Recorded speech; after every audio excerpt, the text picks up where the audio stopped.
લગ્ન પ્રસંગમાં બનતું બટાકાના શાકની રેસીપી જે ખરેખર રસોઈયા મહારાજ બનાવે છે એ જ રીતે હું તમારી સાથે શેર કરવાની છું. કારણ કે આ બટાકાનું શાક દરેકનું ફેવરેટ હોય છે, પણ એવું સેમ ઘરે બનતું નથી. એના માટે એક તેલ લઈ થોડું રઈ એડ કરી, સૂકું વઘારનું મરચું, તમાલપત્ર, લવિંગ, તજ એડ કરવાના. સાથે 1 ચમચી જેટલી આદુ મરચાંની પેસ્ટ એડ કરી અને એને 2 થી 3 મિનિટ સાંતળી લેવાનું છે.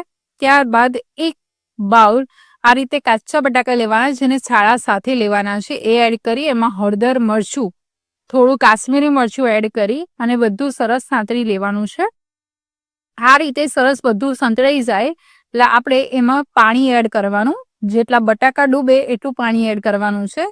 થોડો ગોળ એડ કરી અને સોલ્ટ એડ કરી દેવાનું. આ શાક ખાટું મીઠું વધારે સરસ લાગે છે, એટલે ગોળનું પ્રમાણ તમને જેટલું ગમતું હોય એટલું એડ કરવાનું.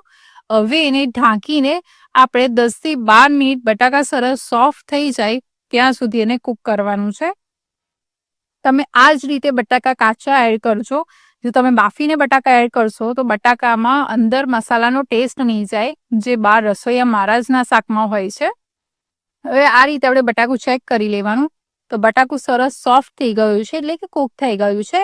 તો હવે આ સ્ટેજ પર આપણે હવે આગળની પ્રોસેસ કરવાની છે. તમે જોઈ શકો છો કેટલું સરસ તેલ આવી ગયું છે. એટલે આપણે એમાં 1 નંગ જેટલું ટામેટું આ રીતે મોટા ટુકડામાં એડ કરવાનું.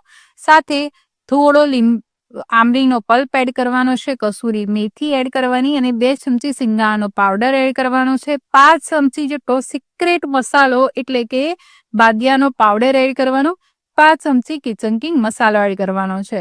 આ રસોઈયા મહારાજની સિક્રેટ રેસીપી છે કે જે તમે લગ્નમાં જે બટાકાનું શાક ખાઓ છો અને એટલું ટેસ્ટી સરસ લાગે છે કે દાળ ભાત સાથે ખાઓ કે પૂરી સાથે ખાઓ, જલસો પડી જાય છે.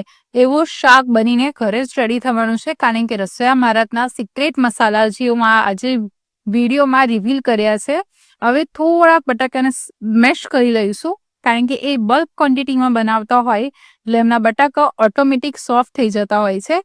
જ્યારે આપણે ઘરે 4 માણસો બનાવતા હોય એટલે બટાકા સોફ્ટ અને મેશ નહીં થાય, એટલે આપણે થોડા મેશ કરી લેવાના. ને આ રીતે હવે થોડું 5 થી 7 મિનિટ કૂક કરી લેવાનું. તો આ રીતે સરસ મજાનું ચટાકેદાર અને મસાલેદાર એવું લગ્ન પ્રસંગમાં રસોઈયા મહારાજ બનાવે એવું બટાકાનું શાક રેડી થઈ ગયું છે.